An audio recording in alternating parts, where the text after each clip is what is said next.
Hello दोस्तों, welcome on my YouTube channel. जैसा कि आप सभी को पता है कि इस चैनल पर आपको TGT, PGT, JE mains, NDA, D triple S B Bihar और यूपी, आरपीएससी, इन सारे हायर मैथमेटिक्स के एग्ज़ाम्स की जो हमारा सीरीज़ है वो चल रही है। तो इस सीरीज़ के अंतर्गत मैंने आपको पहले स्टैटिस्टिक्स के कराए, जिसके अंदर मैंने इंट्रोडक्शन आपको कराया, स्टैटिस्टिक्स के बारे में जो इम्पोर्टेंट रिजल्ट थे वो बताया। फिर उसके बाद जो जो एग्ज़ाम में क्वेश्चन पूछे जा सकते हैं अलग अलग स्टेट के, अलग अलग टाइप के, तो वो सारे क्वेश्चंस आपको बताए थे।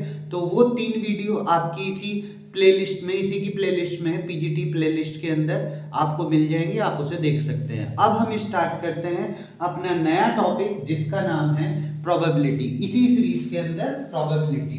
तो आज मैं आपको प्रोबेबिलिटी के जो टॉपिक्स हैं, प्रोबेबिलिटी क्या है, प्रोबेबिलिटी के अंदर कौन कौन से इंपॉर्टेंट टॉपिक्स हैं, कैसे आप उसे याद करोगे, कैसे आप उसके फॉर्मूलों को लर्न कर सकते हैं, और क्या इंपॉर्टेंट ट्रिक्स हैं जो आप लगा करके अपनी प्रोबेबिलिटी के क्वेश्चन को सॉर्ट आउट कर सकते हैं, तो वो सभी बताने वाला हूं। तो आज की वीडियो आपकी प्रोबेबिलिटी के इंट्रोडक्शन की वेरी वेरी इंपॉर्टेंट वीडियो है, तो इसे जरूर देखिएगा। तो देखिए, आज स्टार्ट करते हैं अपनी प्रोबेबिलिटी को। तो सबसे पहले चलते हैं, what is the meaning of probability. तो दोस्तों, आपको पता होगा प्रोबेबिलिटी का मीनिंग क्या होता है। प्रोबेबिलिटी का मीनिंग आपके पास होता है, प्रोबेबिलिटी मीन्स होता है कि कोई भी चीज जो आपके पास, सपोज करो कोई चांस है, किसी चीज को आप काम कर रहे हैं तो उसमें होने ना होने की क्या प्रोबेबिलिटी होगी, क्या प्रायिकता होगी, क्या वैल्यू होगी, उसको प्रोबेबिलिटी बोलते हैं। यानी कि कैलकुलेट द चांस। चांस को अगर कैलकुलेट करना है किसी एक्सपेरिमेंट में, क्या चांस होगा कि वो होगा या नहीं होगा, तो उसको कैलकुलेट करने के लिए हम प्रोबेबिलिटी लगाते हैं। तो कैलकुलेट द चांस, इसका मीनिंग सिर्फ इतना होता है, कैलकुलेट द चांस। चांस को कैलकुलेट करने के लिए we have to use the probability. Chance मतलब कि कौन सी value, chance just for an example, कि अगर आपको कोई वैल्यू, जैसे जस्ट सपोज दैट कि आपके पास कोई एक बॉक्स है जिसके अंदर आपको रेड ब्लैक बॉल निकालनी है, तो चांस है, मिल भी सकती है नहीं भी, तो उसको कैलकुलेट करने के लिए हम जो चीज को यूज करते हैं that is known as probability. Okay, अब प्रोबेबिलिटी के अंदर सबसे पहले जो मोस्ट इंपॉर्टेंट टर्म्स है वो आता है एक्सपेरिमेंट।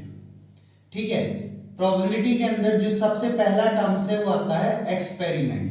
तो एक्सपेरिमेंट क्या होता है, एक्सपेरिमेंटल, ये यहाँ पे एक्सपेरिमेंट है, एक्सपेरिमेंटल नहीं है। ठीक है, तो एक्सपेरिमेंट, एक्सपेरिमेंट क्या है, सबसे जो भी प्रोबेबिलिटी आप कैलकुलेट करते हैं वो सब एक्सपेरिमेंट पे करते हैं, यानी कि प्रयोग पे करते हैं। जस्ट फॉर एन एग्जांपल, आपने कॉइन को टॉस किया तो एक्सपेरिमेंट है, आपने डाइस थ्रो किया, एक्सपेरिमेंट है, आप किसी कमेटी को बना रहे हैं, उसके अंदर आपके पास बहुत सारे मेंबर्स हैं, तो वो एक्सपेरिमेंट है। मतलब कि एक्सपेरिमेंट करना जरूरी है, प्रोबेबिलिटी बिना एक्सपेरिमेंट के आपका काम नहीं करती। एक्सपेरिमेंट मतलब प्रयोग, प्रयोग आपके होने जरूरी है। अगर आप प्रयोग नहीं करोगे, एक्सपेरिमेंट नहीं करोगे, तो प्रोबेबिलिटी कभी भी कैलकुलेट नहीं होगी। इसके बाद प्रोबेबिलिटी को हम दो पार्ट में डिस्ट्रीब्यूट कर देते हैं। सबसे पहले आता है आपके पास रैंडम, रैंडम एक्सपेरिमेंट, और दूसरा आता है distributive experiment. Okay, random experiment and distributive experiment. तो रैंडम एक्सपेरिमेंट और डिस्ट्रीब्यूटिव एक्सपेरिमेंट क्या क्या है, ये दो एक्सपेरिमेंट दो फॉर्म में डिस्ट्रीब्यूट हो जाते हैं, एक तो रैंडम और एक डिस्ट्रीब्यूटिव। देखिए, रैंडम एक्सपेरिमेंट आपके पास क्या होता है, रैंडम मतलब जस्ट आपने किसी चीज को रैंडमली पिक कर लिया, यानी कि आप यादृच्छिकता चुन रहे हो, तो वो हो गया रैंडम एक्सपेरिमेंट। रैंडम में आपके पास फॉर एग्जांपल मैं आपको ऐसे दे सकता हूं, जैसे just suppose that random experiment के लिए आपके पास एक बैग है, उस बैग में किसी पर्सन ने ब्लैक और ब्लू और रेड ये सारी बॉल मिक्स करके डाल दी है, और आपको नहीं पता है, आपसे कहा गया आपको नहीं पता है कुछ बैग में क्या है, और आपसे बोला गया है कि आप जो है एक बॉल कोई सी भी पिक करो, या तो रेड पिक करो, ब्लू पिक करो, तो वो क्या हो गया रैंडमली, क्योंकि आप जो है बिना देखे रैंडमली एक चीज को पिक करोगे उस बैग में से, that is known as random experiment. Okay, फिर आता है आपके पास डिस्ट्रीब्यूटिव एक्सपेरिमेंट। डिस्ट्रीब्यूटिव के अंदर क्या होता है, जो चीज पहले से ही डिवाइड हो, जिसे आपको पता है कि ये इस एक्सपेरिमेंट में ये चीज पहले से ही डिवाइड है। जस्ट फॉर एन एग्जांपल, अगर आपके पास एक डाई है तो डाई को जब आप थ्रो करोगे तो वो सबसे पहले डिस्ट्रीब्यूट होती है क्या, कि डाई पर आपका 1 2 3 4 5 6 कुछ भी आ सकता है। तो इसका मतलब क्या है, आपको पहले से ही पता है कि आप 1 से लेकर के 6 तक के ही वैल्यू को पिक करोगे। इससे ज्यादा आप उसमें पिक नहीं कर सकते, उससे कम पिक नहीं कर सकते, यानी कि आपने उस एक्सपेरिमेंट को पहले ही डिस्ट्रीब्यूट कर दिया है 1 2 3 4 5 6 के फॉर्म में, तो पहले से ही डिस्ट्रीब्यूटेड है, तो उसको बोलते हैं डिस्ट्रीब्यूट एक्सपेरिमेंट। और एक होता है रैंडम एक्सपेरिमेंट। रैंडम में आपको एट रैंडमली किसी वर्क को करना होता है, that is known as random experiment. और डिस्ट्रीब्यूटिव में जो एक्सपेरिमेंट आपको पहले से ही आप उसको डिस्ट्रीब्यूट रखते हो और उन्हीं चीज में से आपको पिक करना होता है, तो that is known as random and distributive experiment. Okay, तब रैंडम एक्सपेरिमेंट, डिस्ट्रीब्यूटिव एक्सपेरिमेंट के बाद एक वर्ड आपको यहां पर मिलता है जो वेरी इंपॉर्टेंट है, जिसको बोलते हैं इवेंट। और इवेंट से पहले आपको एक वर्ड और मिलता है जिसको बोलते हैं हम आउटकम्स। ठीक है, इवेंट, आउटकम्स, और एक वर्ड आता है आपके पास सैंपल स्पेस। ठीक है, सैंपल स्पेस। तो ये 3 वर्ड्स आपके वेरी वेरी इंपॉर्टेंट वर्ड्स हैं, जिनके बिना प्रोबेबिलिटी कभी भी कंप्लीट नहीं हो सकती। First is event, that is outcomes and sample space. देखिए, जो भी एक्सपेरिमेंट आप करते हैं, जो भी एक्सपेरिमेंट आप करते हैं, उस एक्सपेरिमेंट में क्या क्या सिचुएशन आ सकती हैं, क्या क्या कंडीशन बन सकती हैं, उसको अगर आप एक सेट की फॉर्म में लिख दें। फिर से बता रहा हूं, एक्सपेरिमेंट से सैंपल स्पेस बनाया जाता है, एक्सपेरिमेंट का सैंपल स्पेस बनता है। सैंपल स्पेस का मतलब होता है कि कौन एक्सपेरिमेंट जो आप कर रहे हैं, कोई भी एक्सपेरिमेंट आप XYZ कोई भी एक्सपेरिमेंट कर रहे हैं, और उस एक्सपेरिमेंट में क्या क्या कंडीशन आ सकती हैं, उन सारी कंडीशंस को अगर आप एक सेट की फॉर्म में लिख देंगे तो that is known as sample space. और ये वेरी इंपॉर्टेंट है, अगर किसी भी एक्सपेरिमेंट का जो भी आपको वहां पर प्रॉब्लम दी होगी, उस प्रॉब्लम का अगर आप सैंपल स्पेस बना पाए तो आपका 60% क्वेश्चन सॉल्व हो गया, आप उसको 60% उसका करेक्ट आंसर निकाल कर आ सकते हैं। तो सैंपल स्पेस किसी भी एक्सपेरिमेंट का बनाना वेरी वेरी इंपॉर्टेंट है, आपको उसे बनाना आना चाहिए। जैसे फॉर एन एग्जाम्पल, मैं सबसे पहले आपको एक एग्जाम्पल दे रहा हूं। देखिए, अगर मैं आपको एक कॉइन टॉस करूंगा, ठीक है, तो कॉइन जब टॉस करेंगे, कॉइन टॉस करते टाइम आपके पास 2 फेस आते हैं। फेस का मतलब होता है फलक। कितने फलक आते हैं? 2।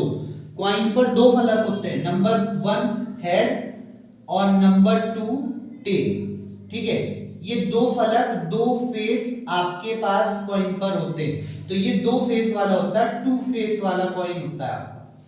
ठीक है, तो फेस कितने होंगे? एक तो हेड, एक टेल। ठीक है, अब अगर आप कॉइन को टॉस करोगे तो आपके 2 फेस आएंगे, एक हेड एक टेल। अब इसी हिसाब से अगर एक एक्सपेरिमेंट में ये करता हूं कि कॉइन को टॉस किया, कॉइन को टॉस करने के बाद आपको बोला गया कि इसका सैंपल स्पेस बनाओ, तो कॉइन को टॉस करने के बाद जब आप सैंपल स्पेस बनाओगे तो आप देखोगे कि कॉइन टॉस करते टाइम हम पर क्या क्या कंडीशंस, क्या क्या सिचुएशन आ सकती है। नंबर 1, आप पहले टाइम हेड को उछालोगे तो हेड आ सकता है, दूसरी बार उछालोगे तो टेल आ सकता है। Either you have to say कि अगर आपने उछाला तो हेड आ सकता है, आपने कॉइन को टॉस किया तो टेल आ सकता है। और अगर आप इन सबको एक सेट की फॉर्म में लिख दें और उसको s के इक्वल लिख दें तो that is known as sample space. ये होता है आपका सैंपल स्पेस। तो कॉइन को टॉस करने का जो सैंपल स्पेस है वो क्या है? हेड कॉमा टेल, और उसको एक सेट की फॉर्म में लिखा गया है, that is known as sample space. अब इसी सैंपल स्पेस से बता रहा हूं मैं इवेंट क्या होते हैं। देखिए, सैंपल स्पेस के जो इवेंट है वो सैंपल स्पेस, इवेंट जो होता है इसको जनरली याद रखना, इवेंट जो होता है is a subset of sample space.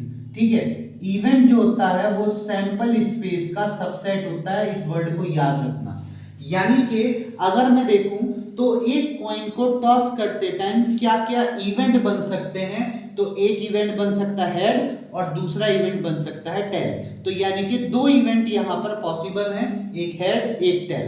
तो इस टाइप से आप इवेंट भी फाइंड कर सकते हैं, इसको बोलते हैं इवेंट। तो आई थिंक सो आपको ये समझ में आ गया होगा। इन शॉर्ट में एक बार फिर से बता रहा हूं, प्रोबेबिलिटी का मतलब होता है calculate the chance, and secondary probability is done at a experiment. Probability कभी भी एक एक्सपेरिमेंट या प्रॉब्लम पर डिफाइन होती है, एक प्रॉब्लम हो या एक्सपेरिमेंट हो, ठीक है। उसके बाद एक प्रॉब्लम या एक्सपेरिमेंट को आप दो जगह डिस्ट्रीब्यूट करते हैं, दो जगह फॉर्म में से आपका क्वेश्चन पूछा जाता है, एक तो रैंडम और एक डिस्ट्रीब्यूटिव। रैंडम की मीन्स होती है कि अगर आपको कोई भी एक्सपेरिमेंट किया और आपने अनदेखा एक रैंडमली कोई वैल्यू को पिक किया है तो रैंडम एक्सपेरिमेंट में आता है। डिस्ट्रीब्यूटिव एक्सपेरिमेंट होता है जब आप एक एक्सपेरिमेंट कर रहे हैं और उसको आपको पहले से ही उसको डिवाइड करके रखा है, उन्हीं में से आपको कोई चीज चूज करनी है, तो उसको बोलते हैं डिस्ट्रीब्यूटिव एक्सपेरिमेंट। ओके, अब इसके बाद तीन वर्ड आते हैं, इवेंट, आउटकम्स और सैंपल स्पेस।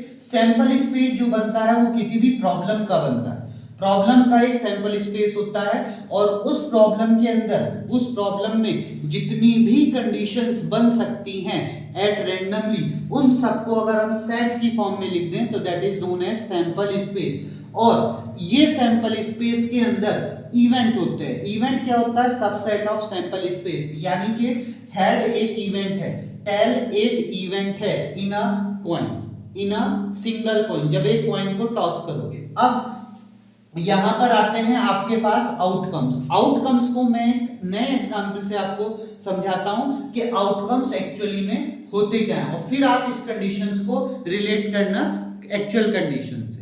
देखिए, उसी के सीरीज में मैं आपको अब बता रहा हूं, कोई भी जब भी आपके पास, पहले तो मैं बता रहा हूं कि कौन कौन से एक्सपेरिमेंट जनरली पूछे जाते हैं। नंबर 1 आपके पास पूछा जाता है कॉइन, नंबर 2 आपसे पूछा जाता है डाई, ठीक है, और नंबर 3 पर आपसे पूछा जाता है कार्ड, ठीक है। तो इनसे जनरली आपके पास जो क्वेश्चंस है वो पूछे जाते हैं।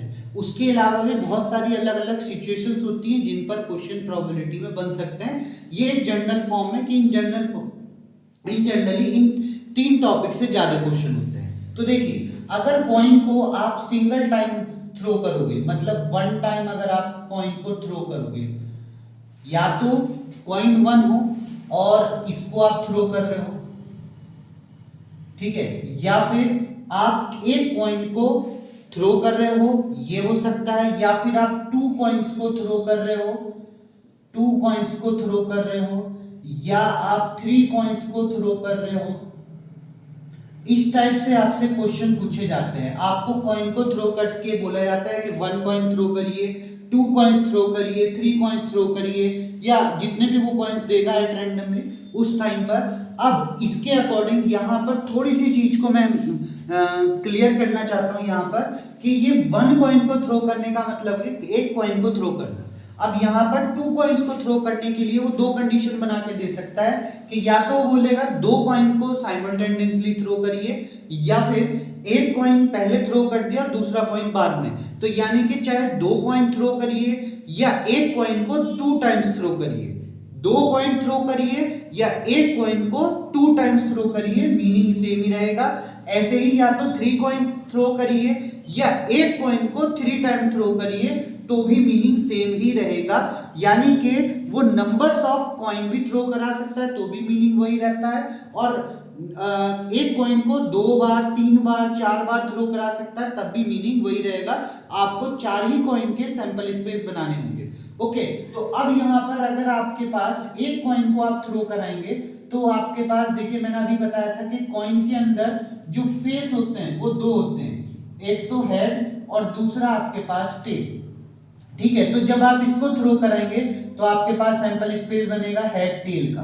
अब इसके बाद यहां पर आते हैं, जब आप 2 कॉइन को थ्रो कराएंगे तो आपको कैसे सोचना होगा। देखिए, पहले हेड दूसरा हेड, यानी कि पहले कॉइन पर भी हेड और दूसरे कॉइन पर भी हेड, फिर पहले कॉइन पर हेड दूसरे कॉइन पर टेल, देन आफ्टर पहले कॉइन पर टेल दूसरे कॉइन पर head, and then after tail tail. तो इस टाइप से आप अपना सैंपल स्पेस बना सकते हैं। हेड हेड आ सकता है, यानी कि पहले कॉइन पर हेड दूसरे कॉइन पर भी हेड। और आपका क्या आ सकता है, पहले कॉइन पर हेड दूसरे कॉइन पर टेल आ सकता है, उल्टा भी आ सकता है, पहले कॉइन पर टेल दूसरे कॉइन पर हेड आ सकता है, और दोनों कॉइन पर टेल्स भी आ सकते हैं। तो इस टाइप से आप अपने सैंपल स्पेस को यहाँ पर बनाएंगे। अब मैंने आपको बताया था कि सैंपल स्पेस, तो सैंपल स्पेस ये होता है दोस्तों, इस टाइप से आप अपने सैंपल स्पेस को बना सकते हैं। मतलब कि एक जब भी आप कॉइन को थ्रो करें या डाई को थ्रो करें या कार्ड को थ्रो करें और वो जितनी बार आपसे करवा रहा है, आपको ये देखना है कि क्या क्या आउटकम्स उन थ्रो से बन सकते हैं, उसको आप लिखेंगे एक सेट की फॉर्म में, तो उसी को बोलते हैं सैंपल स्पेस। अब यहाँ पर जो इवेंट है, इवेंट का मीनिंग समझिए। देखिए इवेंट हम यहाँ पे कह सकते हैं कि 2 coins are a pair, 2 coin एक बारी में आए हैं, ये भी हो सकता है। तो इवेंट आपका क्या हो गया कि 2 coins a pair, 2 head a pair, sorry 2 head a pair, ठीक है, 2 हेड अ पेयर्स हुए हैं। और आइदर यू हैव टू से, एक और इवेंट यहां पर हो सकता है, क्या हो सकता है कि at least one head a pair, ठीक है, at least one head a pair, ये भी एक इवेंट हो सकता है। ये भी लिख सकते हैं आप, एक और इवेंट ये भी बन सकता है, at most one head a pair. तो ये सारी क्या है, इवेंट है, यानी कि इस सैंपल स्पेस से ये इवेंट, और इससे भी बहुत सारे इवेंट बन सकते हैं। अब इवेंट ये होता है, अब इस इवेंट में अगर आप देखें तो अलग अलग वैल्यू निकलेगी। जैसे अगर इसकी देखेंगे तो हमारे पास हेड आ जाएगा।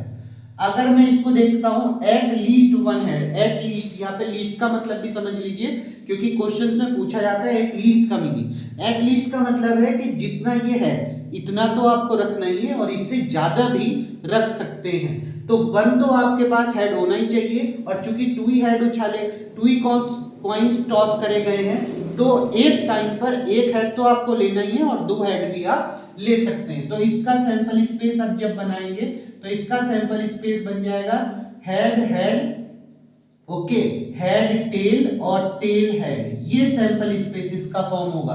अब एट मोस्ट का मतलब और समझिए, एट मोस्ट का मतलब है कि एक हेड आपको ज्यादा से ज्यादा लेना है, उससे कम हेड आप ले सकते हैं। तो यहां पर जब इसका सैंपल स्पेस आप बनाएंगे, देखिए इवेंट का भी सैंपल स्पेस बनता है, इवेंट का भी सैंपल स्पेस बनता है, और ये टोटल आपका सैंपल स्पेस होता है, तो इवेंट का भी सैंपल स्पेस बनता है। तो अब देखिए इसका क्या क्या बनेगा, tail tail head tail head tail tail tail head, ठीक है, ये इसका सैंपल स्पेस फॉर्म हो सकता है। देखिए इसके अंदर कोई हेड नहीं है, इसका मतलब 0 हेड, तो आप कहा था ना एट मोस्ट, यानी कि कम ले सकते हैं, तो कोई भी हेड मत लो, एक हेड ले लीजिए बस। तो ये चीज इसका सैंपल स्पेस हो गया। तो एक इवेंट के भी सैंपल स्पेस फॉर्म हो सकते हैं, और इस सैंपल स्पेस का ये सब क्या है, सबसेट। मैंने अभी आपको बताया था कि सैंपल स्पेस के जो इवेंट होते हैं वो सबसेट होते हैं, ये सब इनके क्या है, सबसेट। तो और भी बहुत सारे सबसेट इसके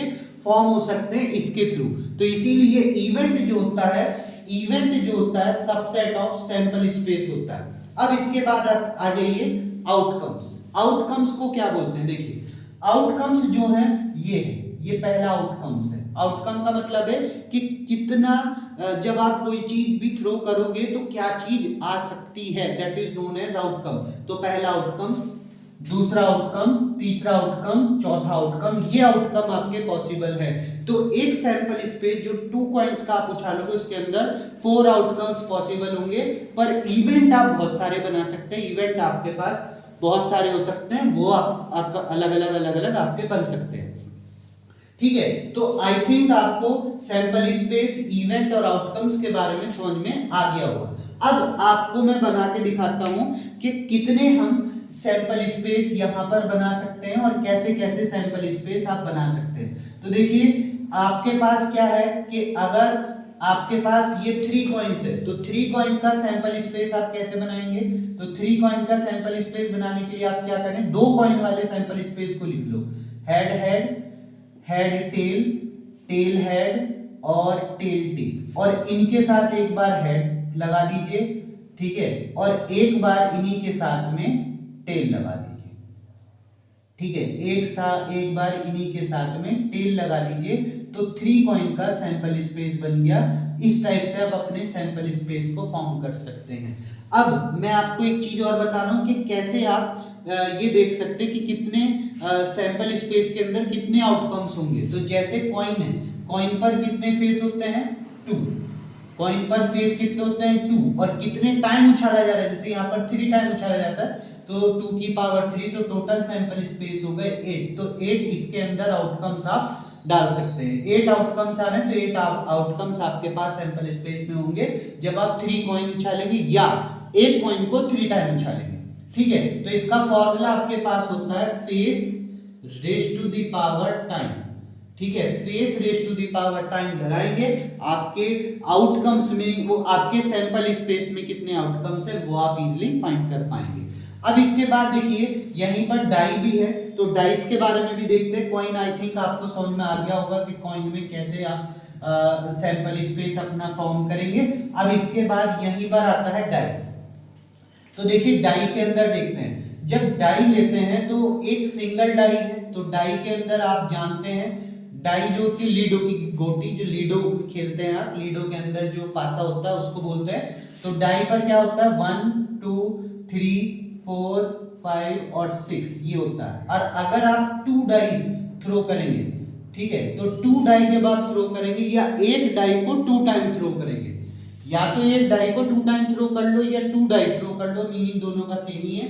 तो अब देखिए मैं जरा यहाँ पर सैंपल स्पेस निकालता हूँ कितने बन सकते हैं। तो एक डाई पर फेस कितने होते हैं, 6। एक डाई पर फेस कितने होते हैं, 6, और उसको कितने टाइम थ्रो करा जा रहा है, 2 टाइम्स। तो इसका मीनिंग हो गया 36। तो 36 इसके अंदर आउटकम्स आएंगे। और वो कैसे बनेंगे देखिए, पहले आप 1 के साथ में इन सबको लिख दीजिए, 1 के साथ इन सबको, फिर 2 के साथ इन सबको, फिर 3 के साथ इन सबको। फॉर एन एग्जांपल आप ऐसे 1 के साथ 1 को, फिर 1 के साथ 1 लीजिए और फिर इसको इसी के साथ लिखते चल जाइए। 1 के साथ 2 को, फिर 1 के साथ 3, फिर 1 के साथ 4, फिर 1 के साथ 5, फिर 1 के साथ 6। ऐसे ही आप 2 लेंगे, 2 के साथ भी सभी को लिखेंगे। तो 2 के साथ 1, 2 के साथ 2, 2 के साथ 3, 2 के साथ 4, 2 के साथ 5, 2 के साथ 6, और फिर ऐसे ही 3 के साथ भी। तो ऐसे ही लिखते चल जाइए। तो ये लास्ट में जो है आपका 6,6 और टोटल 36 आपके पास सैंपल स्पेस आ जाएंगे। ऐसे ही अगर आप 3 डाई को थ्रो करेंगे, 3 टाइम डाई को थ्रो करेंगे या 3 डाई को थ्रो करोगे, या तो 3 टाइम डाई को थ्रो करिए या फिर 3 डाई थ्रो करिए, तो उसका sample space 6 raise to the power 3 यानी कि 216 हो जाएगा। ठीक है, तो इस टाइप से अपने सैंपल स्पेस भी निकाल सकते हैं और टोटल नंबर ऑफ कितने सैंपल स्पेस बनेंगे, कौन कौन से बनेंगे वो भी निकाल सकते हैं। ठीक है, ऐसे ही कार्ड में आता है। तो देखिए कार्ड के भी एक बार को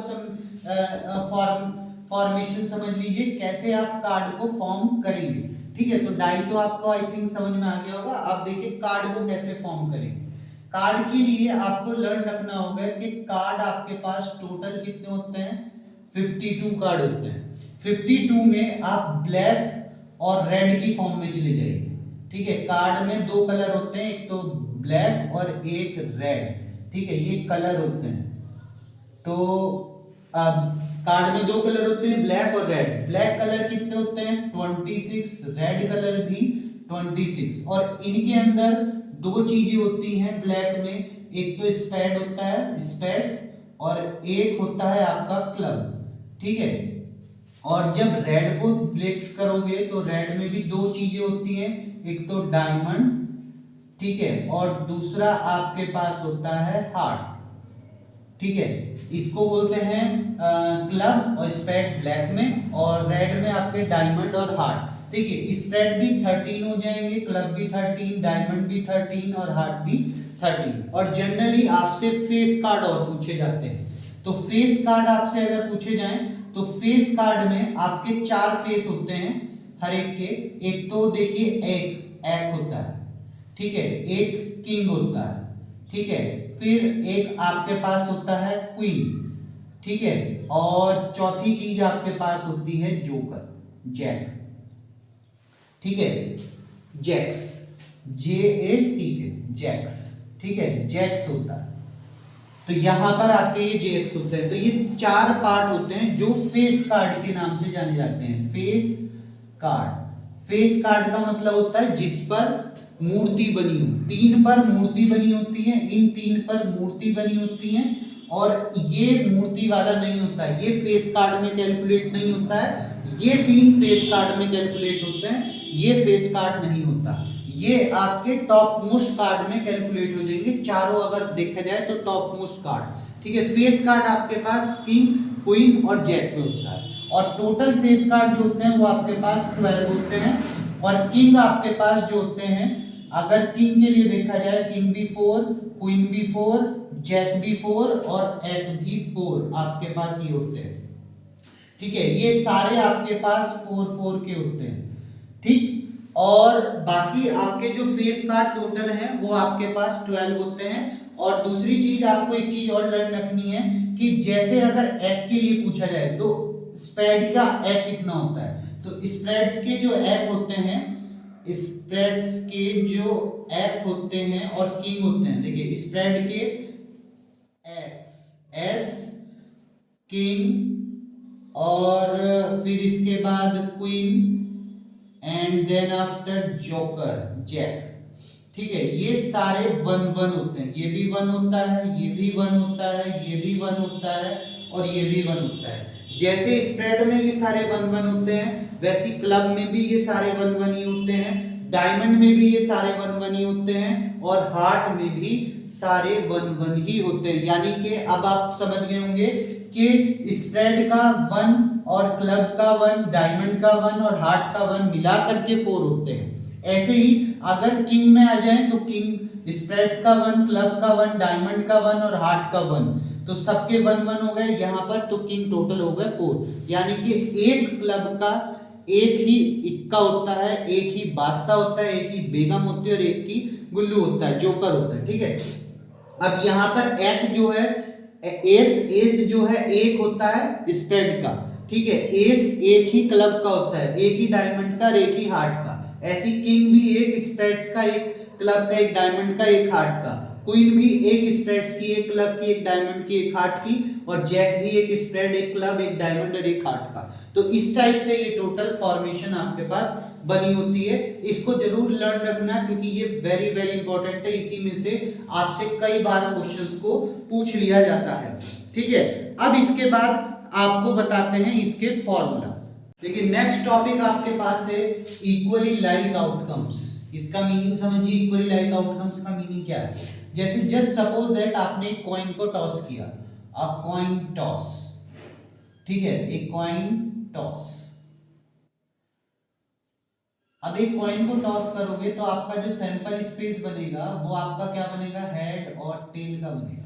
अब मैं आपसे कहूं कि यहाँ पर इक्वली लाइक आउटकम्स का मीनिंग क्या है, तो देखिए अगर मैं इसकी प्रोबेबिलिटी निकालूंगा, प्रोबेबिलिटी ऑफ एच, तो इसकी वैल्यू हो जाएगी 1/2। और अगर मैं प्रोबेबिलिटी ऑफ टेल निकालूंगा तो उसकी भी प्रोबेबिलिटी आपके पास 1/2 हो जाएगी। और प्रोबेबिलिटी कैसे निकाली जाती है वो आपको मैं फॉर्मूला बता रहा हूँ, probability of event, probability of event, इसका पूरा बोला जाता है probability of event, E for event, जिसका मीनिंग फॉर्मूला होता है number of favourable outcomes upon total number of outcome, total number of outcomes.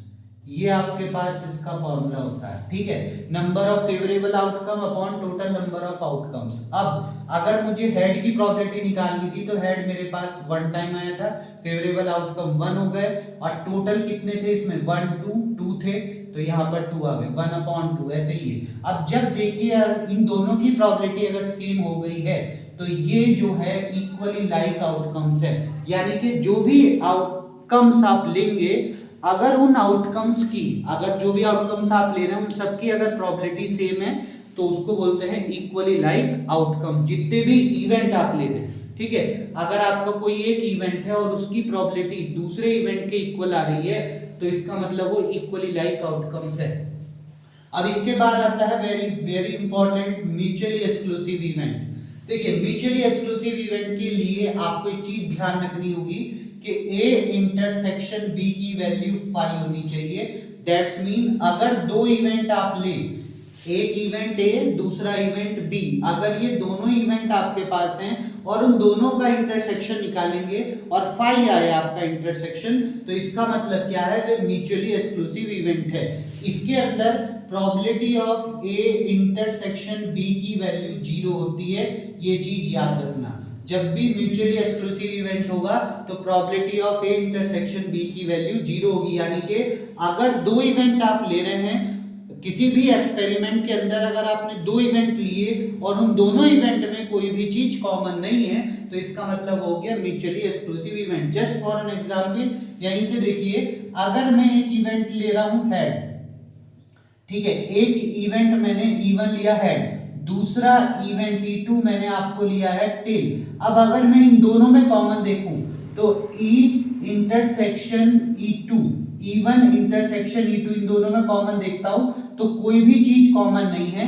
Head अलग है, टेल अलग है, दोनों में कोई चीज कॉमन नहीं है। इसका मतलब क्या है कि ये दोनों इवेंट आपके पास कैसे हो गए, म्यूचुअली एक्सक्लूसिव इवेंट हो गए। तो ये E और ये F, E1 और E2 दोनों आपके म्यूचुअली एक्सक्लूसिव इवेंट है, क्योंकि इन दोनों में कोई भी चीज कॉमन नहीं है। इसका मतलब क्या है, probability of first event intersection second event आपके पास क्या हो जाएगा, 0।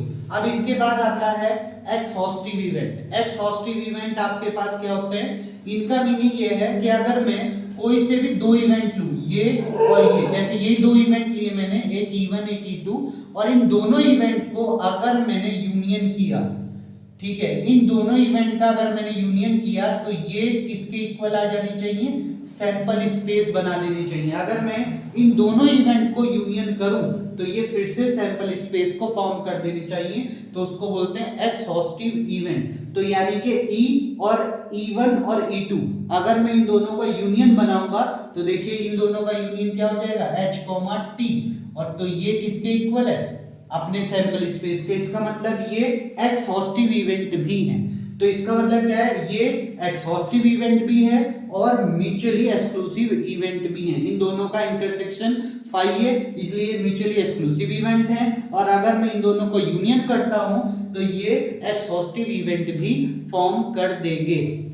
तो इस टाइप से आप अपने एक्सहॉस्टिव, म्यूचुअली एक्सक्लूसिव और इक्वली लाइक आउटकम्स को अपने पास देख सकते हैं। ये सारी चीज आपको जब कंडीशनल प्रोबेबिलिटी आएगी तो उसके अंदर ज्यादा यूज करनी पड़ती है, तो वहां पर आप इसको यूज करके अपनी वैल्यू को निकाल सकते हैं। अब इसके बाद मैं आपसे एक चीज और बताने जा रहा हूं, जल्दी से ध्यान से देखना। कई बार आपसे सिंपल फॉर्म में क्वेश्चन पूछ लिया जाता है कि देखिए 0 is greater than P of E less than equal to 1। तो ये चीज आप याद रखना कि प्रोबेबिलिटी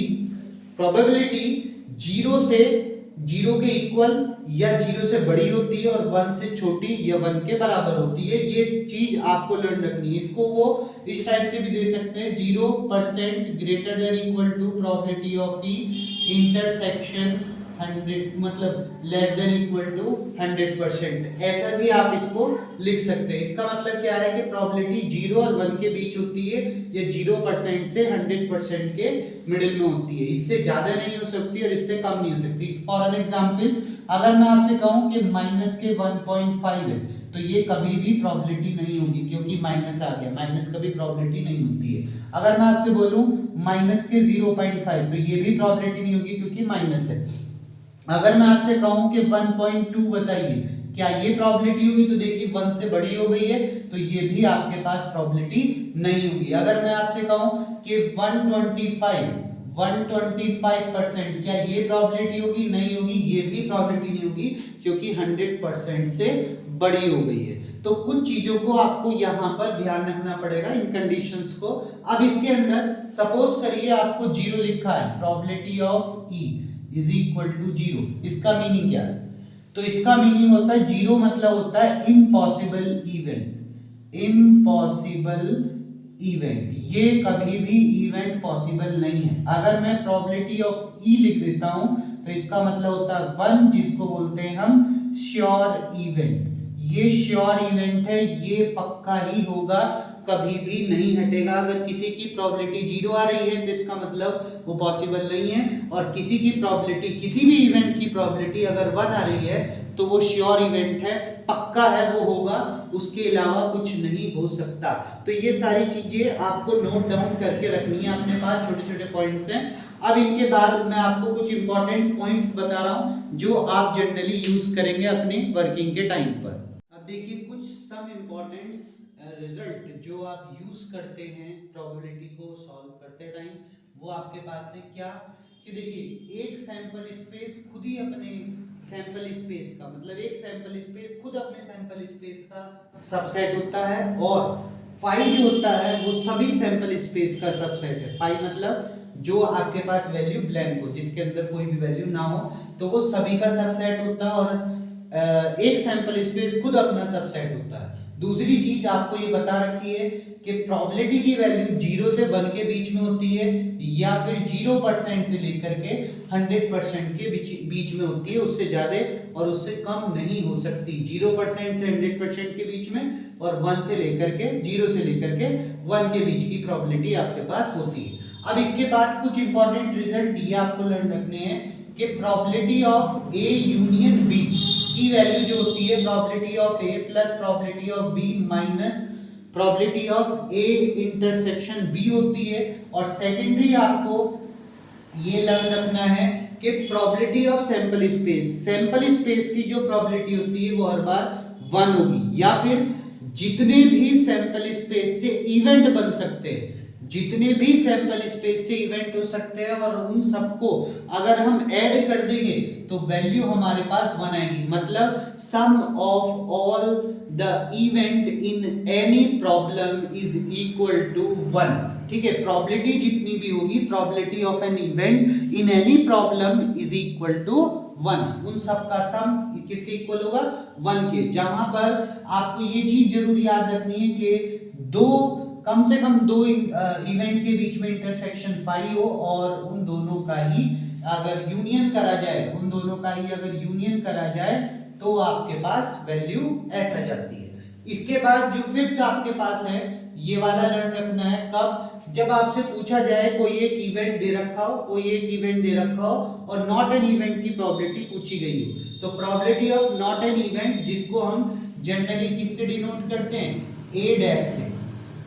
ठीक है, ए डैश, नॉट एन इवेंट को हम बोलते हैं ए डैश। ए डैश की वैल्यू होती है 1 माइनस प्रोबेबिलिटी ऑफ ए। अब इसके बाद कुछ जो 6 पॉइंट है, वो 6th पॉइंट देखिए probability of A union B. आप probability of A union B ऐसे भी निकाल सकते हैं, probability of A plus probability of B minus probability of A union B, और either you have to write probability of A union B is equal to probability of A minus B plus probability of A intersection B or plus probability of B minus A, or either you have to write this thing just like probability of A intersection B dash and probability of A intersection B plus probability of A dash intersection B। Okay, इसके through भी आप probability of A union B find कर सकते हैं। और इसके बाद next आपके पास आता है, अगर आपको कभी भी प्रोबेबिलिटी ऑफ ए फाइंड करनी है और आपके पास ए माइनस बी और ए इंटरसेक्शन बी आपको गिवन है, तो आप इस फॉर्मूले का यूज करके भी प्रोबेबिलिटी ऑफ ए और प्रोबेबिलिटी ऑफ बी निकाल सकते हैं। तो इन सारे जो वैल्यू है, इन सबको आपको यूज करना। अब इनके बारे में मैं आपको स्टेटमेंट में आप ये कैसे यूज करेंगे उसकी एक शॉर्ट ट्रिक बता रहा हूं, आप समझ जाएंगे कि उसको वैल्यू को कैसे पढ़ते हैं। जैसे आपको यहाँ पर ए डैश है, तो ए डैश का मीनिंग आपके पास होता है नॉट इवेंट। ठीक है, तो नॉट लिखा होगा और इवेंट कोई सा भी दे, तो नॉट के साथ अगर होगा तो ए डैश आपको फाइंड करना है। अगर आपको ए माइनस बी लिखा है तो ओनली ए वहां पर राइट होगा, यानी कि कोई सा भी ए में से अगर बी को माइनस करेंगे तो ओनली ए, मतलब ये वाला इवेंट, ओनली दिस। और ऐसे ही अगर बी माइनस ए आपको मिलेगा तो आपको लिखना है, लिखा हुआ मिलेगा ओनली बी, कि केवल बी की वैल्यू को बताइए, तब आप बी माइनस ए को यूज करेंगे। और अगर आपको ए इंटरसेक्शन बी निकालना है तो ये कई टाइप से आता है। इंटरसेक्शन का मीनिंग और भी होता है, और बोथ से भी वो बोल सकता है।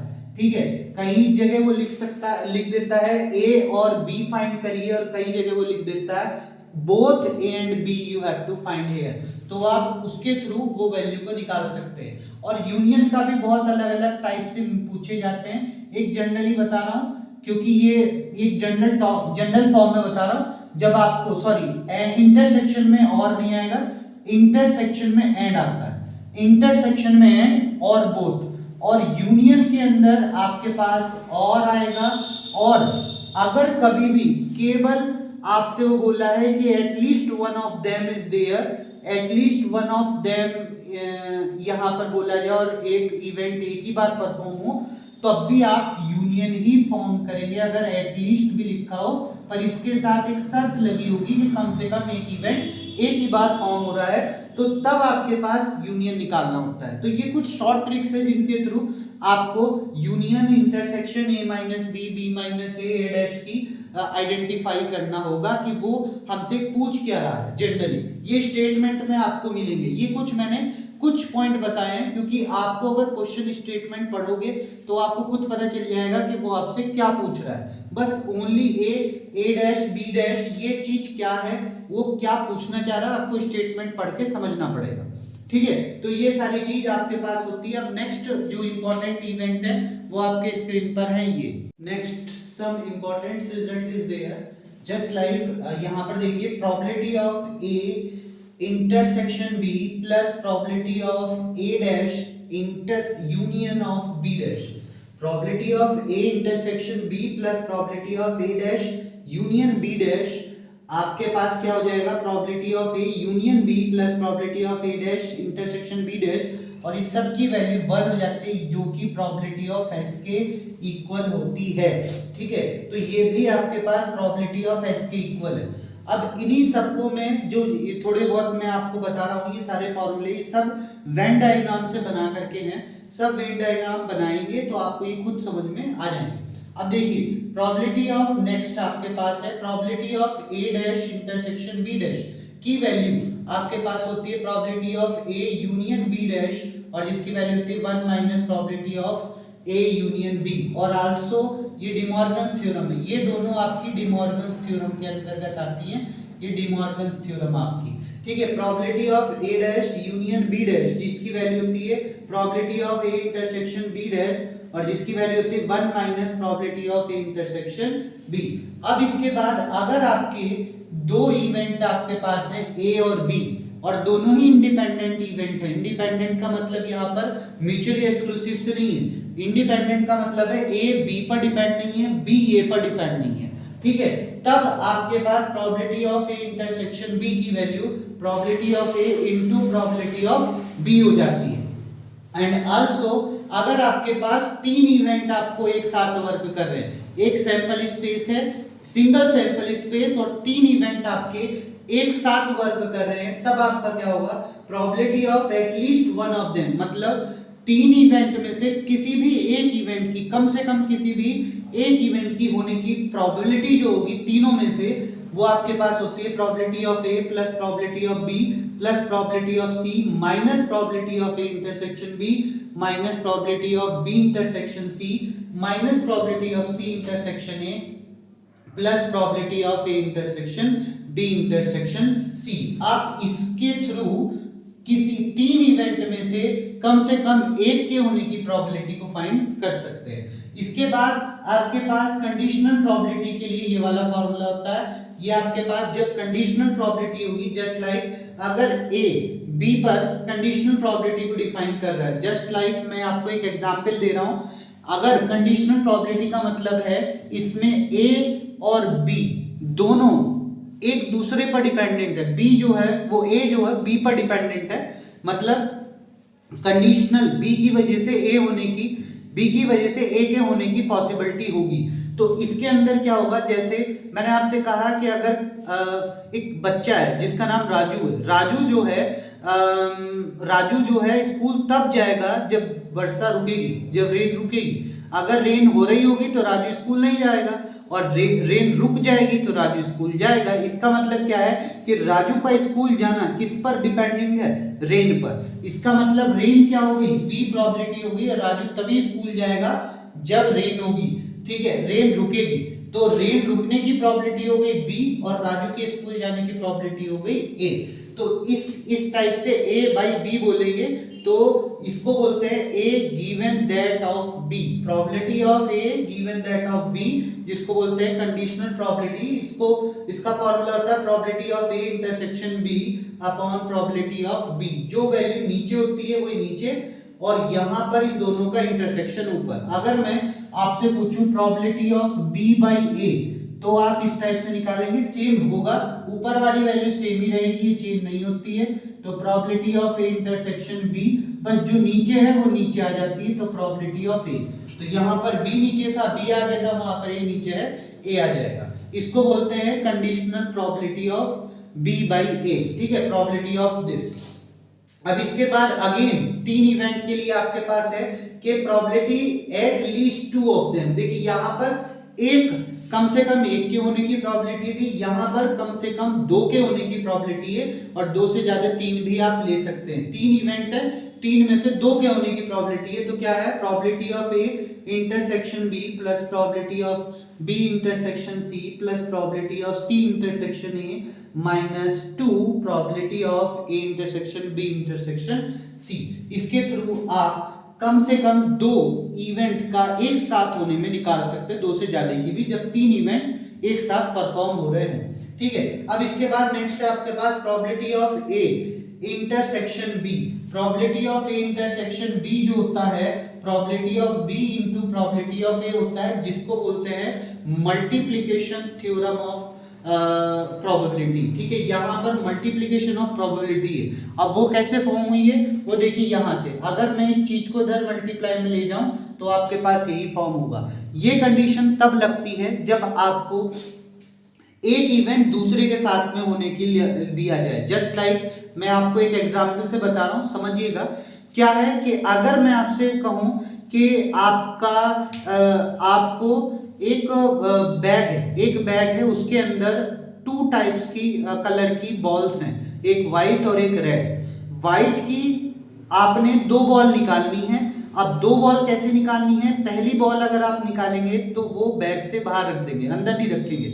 फिर दूसरी बॉल निकालनी है। तब अगर ऐसी कंडीशन हो कि आप एक चीज निकाल रहे हो और उसको आप अलग हटा दे रहे हो और दूसरी प्रोबेबिलिटी फिर निकाल रहे हो, तब आपकी ये प्रोबेबिलिटी आप वहां पर यूज करते हैं। जस्ट लाइक अगर आपके पास एक व्हाइट बॉल है, एक ब्लैक बॉल है। जस्ट फॉर एन एग्जांपल मैं आपको यहाँ पर एक एग्जांपल दे रहा हूँ। मैंने आपसे कहा कि ब्लैक बॉल आपके पास क्या है, 3 ब्लैक बॉल है और रेड बॉल आपके पास जो है वो 4 है और आपको 2 बॉल ब्लैक निकालनी है। पर निकालने ऐसी हैं कि एक बॉल जो निकालेंगे वो आप निकाल करके अलग रख देंगे, यानी कि विदाउट रिप्लेसमेंट करेंगे।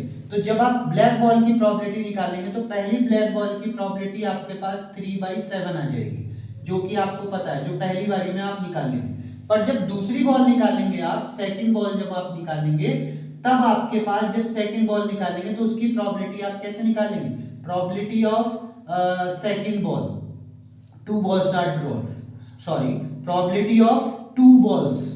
ठीक है, 2 balls, जब 2 balls की प्रोबेबिलिटी निकालेंगे तो पहली बॉल आपने निकाली तो वो स्टार्टिंग में जो पहली बॉल निकालेंगे वो तो 3/7 हो गई।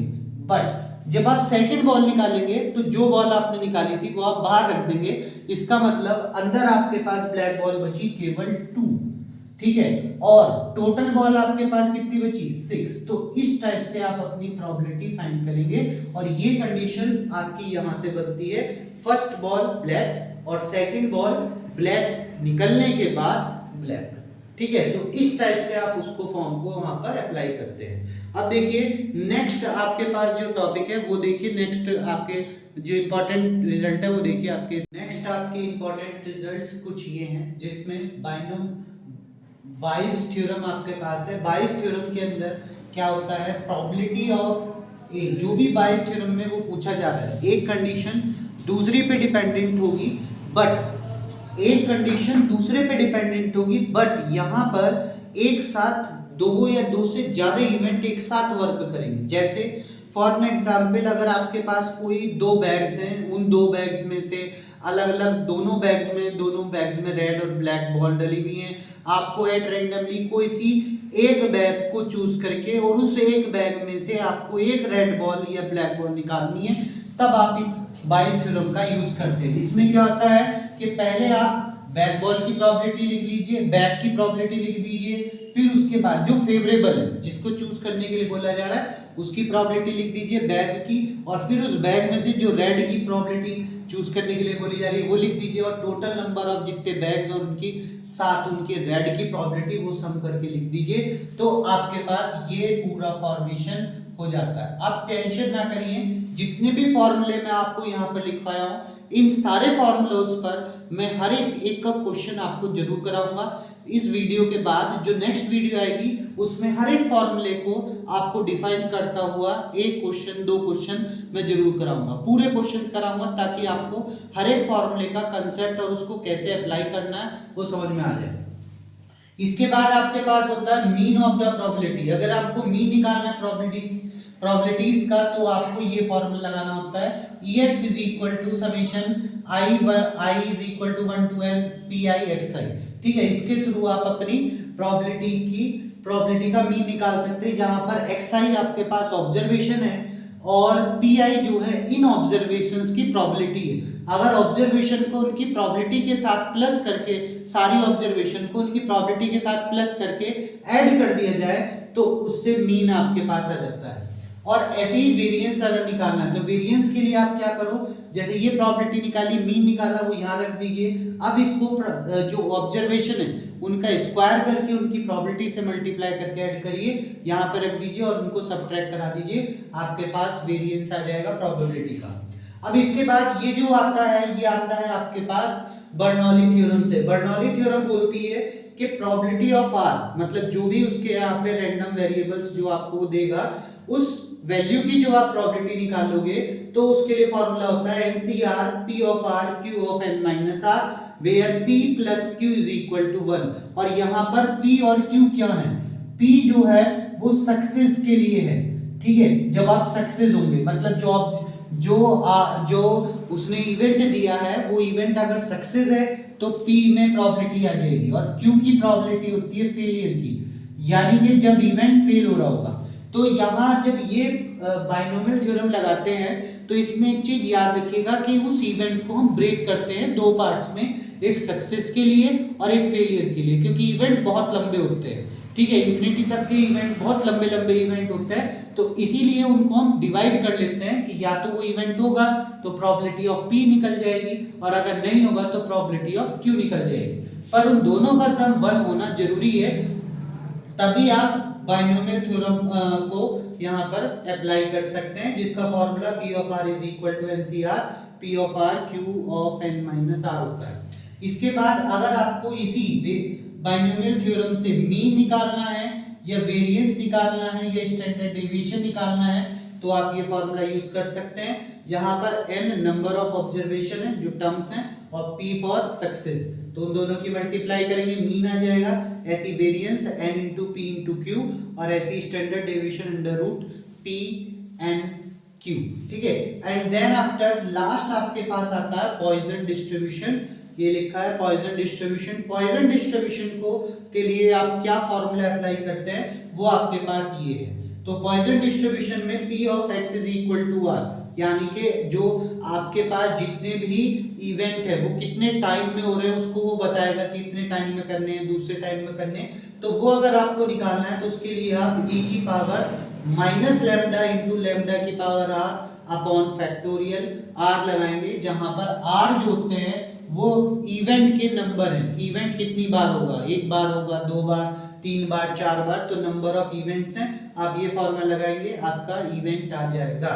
और इसके बाद एनपी की वैल्यू, यहाँ पर इसमें बाइनोमियल में एनपी अलग होता है, मीन अलग होता है और वेरिएंस अलग होता है, पर पॉइजन में मीन और वेरिएंस दोनों इक्वल हो जाते हैं और साथ में इनका फॉर्मूला दोनों का NP is equal to lambda के इक्वल हो जाता है।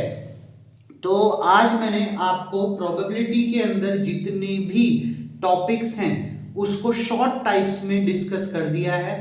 जो जो फॉर्मूले आप यूज करने हैं, जो जो प्रॉबिलिटी के अंदर फॉर्मूले होते हैं जिनको आप यूज करके अपने क्वेश्चंस को सॉल्व कर सकते हैं, वो सब एक्सप्लेन कर दिया है। टोटल मैक्सिमम वैल्यू जो जो पीजीटीज के अंदर पूछी जाती है, पीजीटी टीजीटी दोनों के अंदर जहां तक के टॉपिक्स पूछे जाते हैं प्रॉबिलिटी से, वो सब के सब फॉर्मूलेज वाइज मैंने यहाँ पर आपको एक्सप्लेन कर दिया। अब जो नेक्स्ट वीडियो आएगी कल मॉर्निंग 5 AM, वो जो नेक्स्ट वीडियो होगी मॉर्निंग 5 AM पर, वो आपके पास जितने भी ये सारे फॉर्मूले हैं उन पर कैसे क्वेश्चन आपके पीजीटी टीजीटी एग्जाम में अलग अलग स्टेट में पूछे गए हैं, उन सारे फॉर्मूलों का डिस्कशन होगा।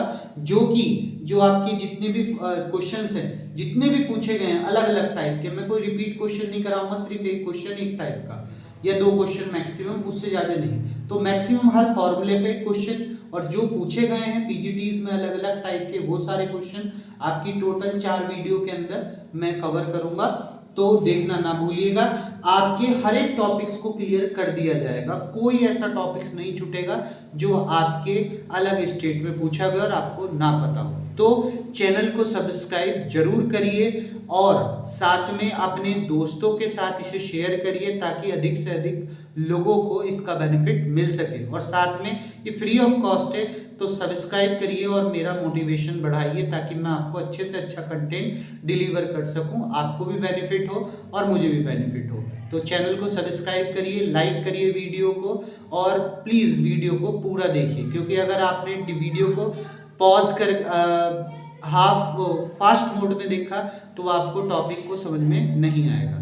तो thank you for watching this video, and also again I have to say कि please subscribe my channel and also like my video if you have to like. अगर आपको पसंद आ रही है तो आप उसे लाइक करिए, अगर पसंद नहीं आ रही डिसलाइक कर सकते हैं, बट अगर पसंद आ रही है तो लाइक जरूर करिए, कमेंट करिए और साथ में हमारे टेलीग्राम चैनल से जुड़िए और चैनल को सब्सक्राइब जरूर करिए और वीडियो को पूरा देखिए, पॉज करके या फिर फास्ट मोड में मत देखिए ताकि आपको फिर समझ में नहीं आएगा कौन सा कंटेंट कैसे डिलीवर हुआ है। तो thank you for watching this video.